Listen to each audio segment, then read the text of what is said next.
Madayi college നിയമന വിവാദത്തിൽ നടപടി നേരിട്ട കോൺഗ്രസ് നേതാക്കൾ പ്രതിപക്ഷ നേതാവുമായി കൂടിക്കാഴ്ച നടത്തുന്നു. എം.കെ. രാഘവൻ എം.പിക്കെതിരെ പ്രതിഷേധിച്ച നേതാക്കളാണ് വി.ഡി. സതീശനെ കാണുന്നത്. സജോ ദേവസ്യയുണ്ട് വിശദാംശങ്ങളുമായി ഇപ്പോൾ കണ്ണൂരിൽ നിന്ന്. സജോ, ഇത് മലബാർ കോൺഗ്രസിനെ പിടിച്ചുലയ്ക്കുന്ന ഒരു സംഭവമാണല്ലോ. എന്താണിപ്പോൾ നടക്കുന്നത്? എന്തൊക്കെയാണ് വിവരങ്ങൾ സജോ? ഉന്മേഷ്, മാടായി കോളേജിലെ നിയമന വിവാദം കോൺഗ്രസിനകത്ത് ഒരു ആഭ്യന്തര കലാപമായി വളരുകയും അത് വലിയ തോതിലുള്ള പ്രതിസന്ധിയും അഴിയാക്കുരുക്കായി കോൺഗ്രസിനകത്ത് വളരുകയും ചെയ്യുന്ന ഒരു രാഷ്ട്രീയ സാഹചര്യം ഒരു വശത്ത് നിൽക്കുന്നുണ്ട്.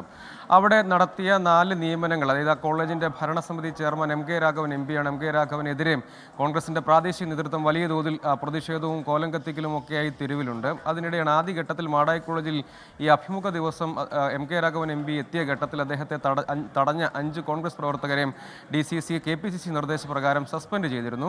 അതിന് പിന്നാലെ ഭരണസമിതി അംഗങ്ങളെയും സസ്പെൻഡ് ചെയ്തിരുന്നു പാർട്ടി അംഗത്വത്തിൽ നിന്ന്. ഏതായാലും ആദ്യഘട്ടത്തിൽ നടപടി നേരിട്ട ഈ പ്രാദേശിക നേതാക്കൾ നിലവിൽ പ്രതിപക്ഷ നേതാവിനെയും കാണുകയാണ്. അതായത് അവരുടെ പ്രധാനപ്പെട്ട ആവശ്യം ഈ വിഷയത്തിൽ അവരുടെ ഭാഗം കൂടി കേൾക്കണം എന്ന നിലയ്ക്കാണ്. കാരണം കണ്ണൂർ DCCയും ഒരു പരിധിവരെയും പ്രാദേശിക നേതാക്കൾക്കൊപ്പമാണ്. തദ്ദേശ തെരഞ്ഞെടുപ്പ് അടുത്തിരിക്കുകയാണ്. പൂർണ്ണമായും പ്രാദേശിക നേതാക്കളിലെ വലിയൊരു വിഭാഗത്തെ കൈവിട്ടുകൊണ്ടുള്ള നിലപാട് സ്വീകരിക്കാൻ കഴിയില്ല എന്ന നിലപാട് DCC സ്വീകരിക്കുന്നു. ഒപ്പം MK. Raghavan MP കണ്ണൂരുകാരനായ Kozhikode എം.പിക്കെതിരെയും Kannur DCC നിലപാട് സ്വീകരിച്ചു. ഇത് കോൺഗ്രസിനകത്ത് പ്രാദേശികമായി മാത്രമല്ല സംസ്ഥാന രാഷ്ട്രീയത്തിലാകെയും ഈ അലയൊലികൾ കോൺഗ്രസ് രാഷ്ട്രീയത്തിനകത്തുണ്ട് എന്നതൊരു വിഷയമായി നിൽക്കുന്നുണ്ട്. അതുകൊണ്ട് ഈ പ്രശ്നം തണുപ്പിക്കുക എന്നത് ഇനിയിപ്പോൾ സംസ്ഥാന നേതൃത്വം ഇടപെട്ട് മാത്രമേ അതിലെന്തെങ്കിലും ഒരു സാധ്യതയിലേക്ക് പോകാൻ കഴിയുകയുള്ളൂ. കാരണം കണ്ണൂർ കോൺഗ്രസിനെ സമീപകാലത്ത് ഉലച്ച ഏറ്റവും പ്രധാനപ്പെട്ട ഒരു വിവാദമായും ഇതിനകം ഇത് വളർന്നിട്ടുണ്ട്. അതേസമയം ഈ നിയമനം പുനഃപരിശോധിക്കുക എന്നൊരു സാധ്യത ഇനിയില്ല. പകരം സമവായത്തിലേക്ക് പോവുക, മറ്റെന്തെങ്കിലും സമവായ സാധ്യത തേടുക എന്നത് മാത്രമാണ് പോംവഴിയും.